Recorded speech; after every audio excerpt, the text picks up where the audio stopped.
This was going to be a story about pileated woodpeckers.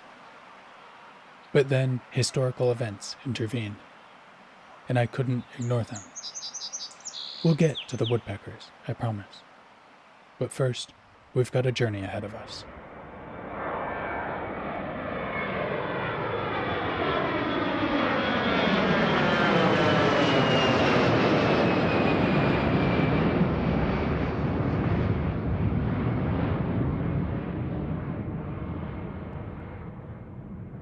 The hot March winds buffet the jet as we thunder skyward, shattering the quiet of the dry tropical forest below and spewing hot gases of ancient sea life.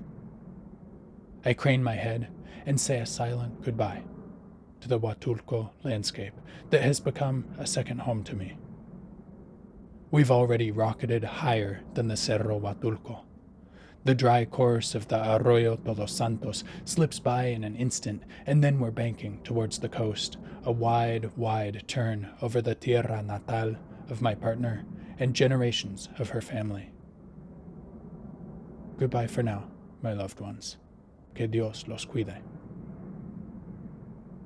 Santa Maria Huatulco is out of sight now, but I left part of my soul in the tiny garden in front of our house. I know Carito and our family will keep it watered while I'm gone. The tomatoes are still green, but we harvested epazote this morning before we had to go to the airport, and yesterday I planted sugarcane from grandfather Teo in a crate along the street. Banking, the jet keeps banking, then levels out again, paralleling the coast. The water has dropped even more in the Laguna El Zarzal, where I watched a black-bellied plover on the mudflats in December, within the protective circle of the mangroves.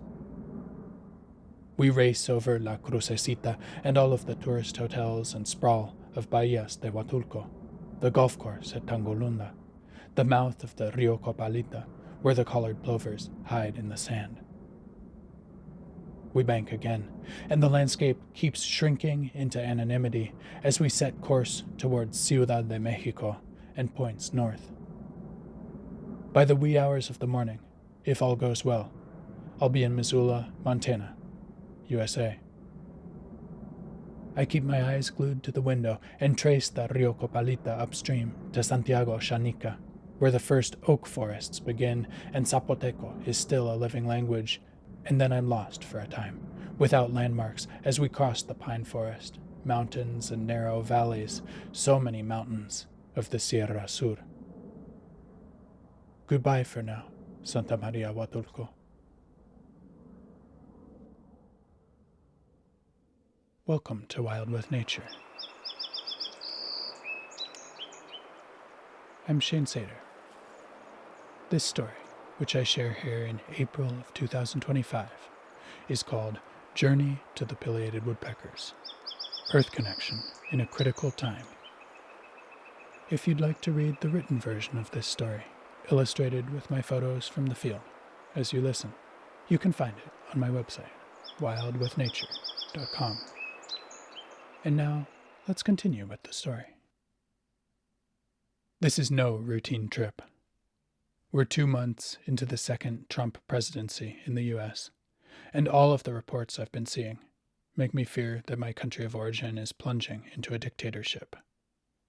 Some of my Republican friends and family members interpret things differently, and still believe that Trump is fighting corruption and has everyone's best interests at heart.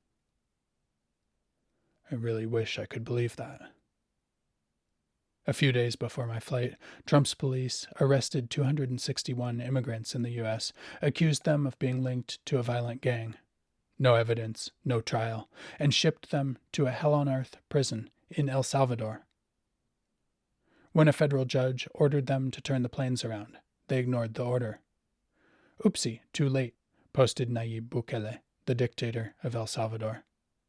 By the time I reach Salt Lake City and am ready to pass through U.S. Immigration and Customs Enforcement, I have a pounding stress headache. I passed through customs without incident, shielded, so far, from Trump's terrorism by my white skin and my American passport. A security agent jokes lightheartedly with his companions about DOGE, the informal agency Trump has illegally created without congressional approval, through which Elon Musk, the world's richest person, has been dismantling federal agencies, favoring his own companies, and accessing sensitive information about taxpayers. I'm relieved to see the human side of these security agents, relating without aggression to the passengers they're screening, and making jokes in the face of it all. As Trump tries to convert my country into a fascist police state, our shared humanity, immigrants, citizens, police officers, is a vital defense. I think of my companions on the flight from Mexico City, an older man from Michoacan who has lived many years in Oregon, and his wife from Pinotepa Nacional, Oaxaca, who is visiting the U.S. for the first time ever. It took them 3 years to get her immigration documents approved. Their courage in crossing the border at this time gives me strength, and I hope they made it through without problems. I arrive in Missoula with a cautious sense of hope. This doesn't feel like a community defeated by 2 months of attacks on democracy, humanity, and nature.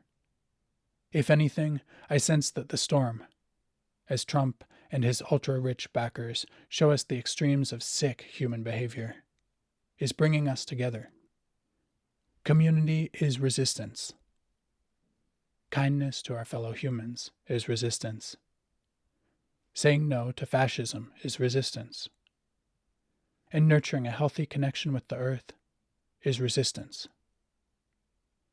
And so, I connect anew with this Missoula earth and community that I love. I chart my steps forward to live towards a thriving world connected to nature, even as those afflicted with the sickness of greed and power would destroy it. I talk with my partner from the wintry cusp of a Montana spring and feel the tug of mangoes ripening in the hot March winds. And as I ground my being once again in my relationship with this Missoula earth, I remember the pileated woodpecker family I got to know here last spring.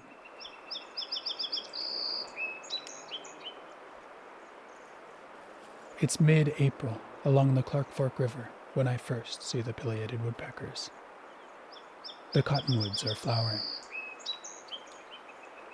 but the red osier dogwoods haven't leafed out yet. An occasional mourning cloak or Milbert's tortoiseshell butterfly flutters through the air.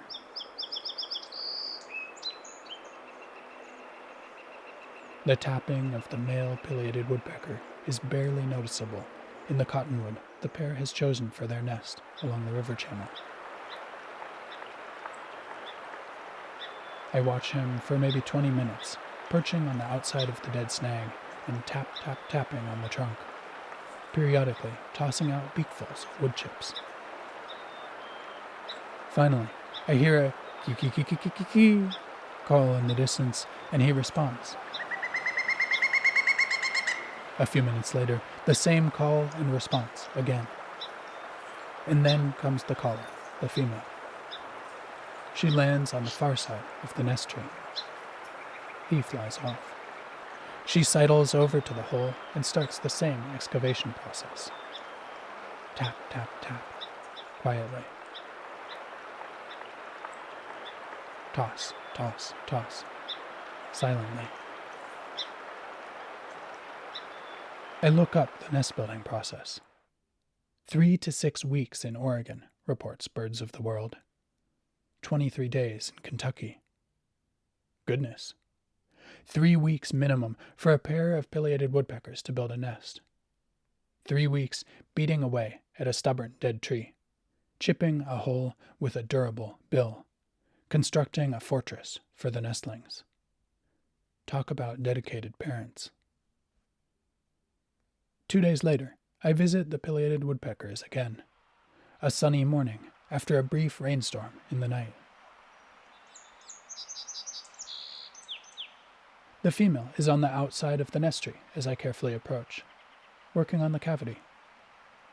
But I get distracted by the ducks feeding in a riffle along the river. Mallards, gadwalls, and 2 green-winged teals. When I turn back, the female is gone. 15 minutes later, the male flies in, following the river upstream, and begins a long labor of tapping and tossing. The hole is already deeper than the last time I watched him. Still perching on the outside of the trunk, he now has to reach deep for wood chips. Many times, I can only see the tips of his tail and wings, poking subtly out of the hole. He is notably quiet, especially compared to the northern flickers, which I can hear calling every few minutes from the surrounding forest.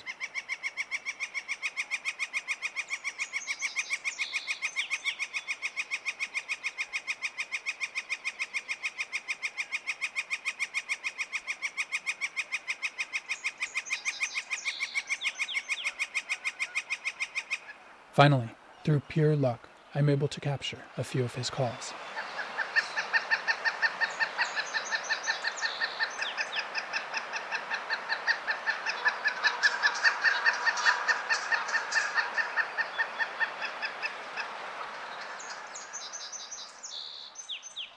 Sitting here among the cottonwoods and red osier dogwoods, the other sounds of this landscape gradually seep into my bones. A song sparrow gives long performances nearby, his melodic song of whistles and trills forming the backbone of the morning landscape. One of his song perches is among the branches of a red osier dogwood near the riverbank. Another one is higher, in the canopy of a young cottonwood. In the distance, another song sparrow answers from the far side of the river. The deciduous forest of this floodplain is extensive, an expanse of gray cottonwood trunks towering above an understory of tall dogbane, goldenrods, and invasive grasses. The cottonwoods might look drab to some eyes in this still leafless season, but for wildlife habitat they're incredible, providing food, cover, and nesting cavities. I can hear the signs of this bounty in the mid-April soundscape. The pileated woodpeckers aren't the only cavity nesters here. Several northern flickers call and drum periodically.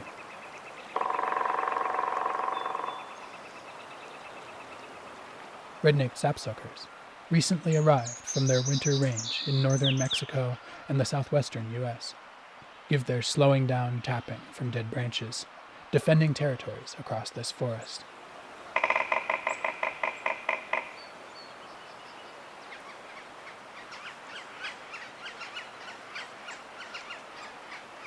A group of tree swallows swirls along the river, giving their liquid calls.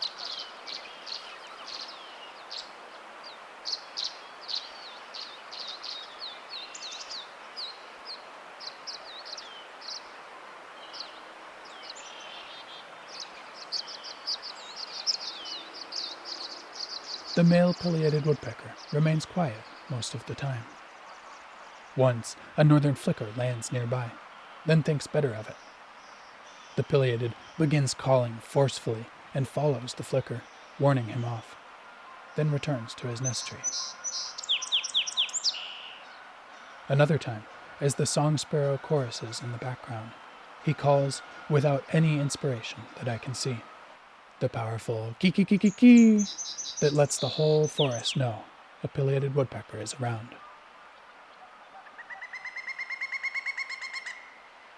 Mostly, I just hear his quiet tapping, barely audible over the noisy conversation of the river.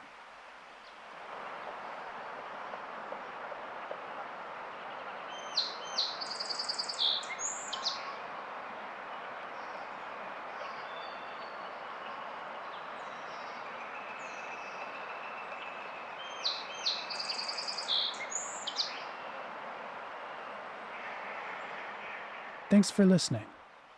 This story is part 1 in a several-month journey following the nesting of these pileated woodpeckers.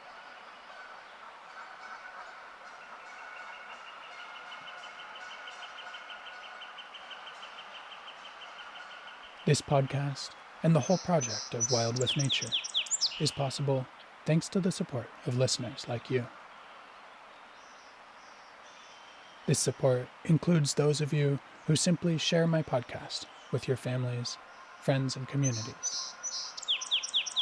My collaborators and fellow naturalists who appear in many of these. And my supporters who give me the financial support I need in order to continue. Thanks so much. Again, you can find the written, illustrated version of this story on my website, wildwithnature.com. There you can also make a monthly donation through Patreon, or a one-time contribution in support of my work. Thank you. Until next time, get outside. What are the signs of the spring, or if you're in the southern hemisphere, the fall, that you're noticing right now? What of these stories inspires you and draws you to strengthen your personal connection with the earth?